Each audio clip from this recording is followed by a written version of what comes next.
Cinema చరిత్రలో కొన్ని సినిమాలు కేవలం సక్సెస్ఫుల్ గా నిలవడం మాత్రమే కాదు, ట్రెండ్ సెట్టర్ గా కూడా నిలిచిపోతాయి. అలాంటి సినిమాలో ఒకటి నందమూరి బాలకృష్ణ నటించిన నరసింహనాయుడు. ఈ మూవీ విడుదలై 25 ఏళ్లు పూర్తయిన నరసింహనాయుడు సినిమా క్రేజ్ ఏమాత్రం తగ్గలేదు. బాక్స్ ఆఫీస్ రికార్డులను తిరగరాస్తూ తెలుగు సినీ పరిశ్రమలో కొత్త చరిత్ర సృష్టించిన నరసింహనాయుడు మూవీ గురించి ఆసక్తికర విశేషాలను ఈ స్పెషల్ స్టోరీలో తెలుసుకుందాం.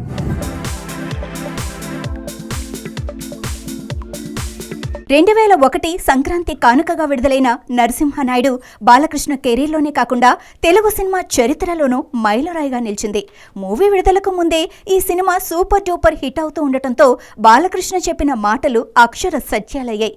ఈ సినిమాలో బాలకృష్ణ తండ్రి పాత్రకు ప్రముఖ దర్శకుడు కె విశ్వనాథ్ను ఎంపిక చేయటం అప్పట్లో సంచలనంగా మారింది.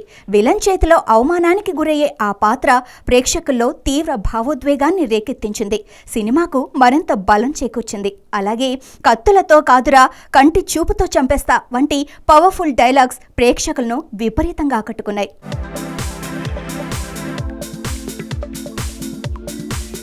సుమారు 6 కోట్ల బడ్జెట్తో తెరకెక్కిన నరసింహనాయుడు బాక్సాఫీస్ వద్ద 25 కోట్లకు పైగా వసూళ్లు సాధించి అప్పట్లో రికార్డు సృష్టించింది.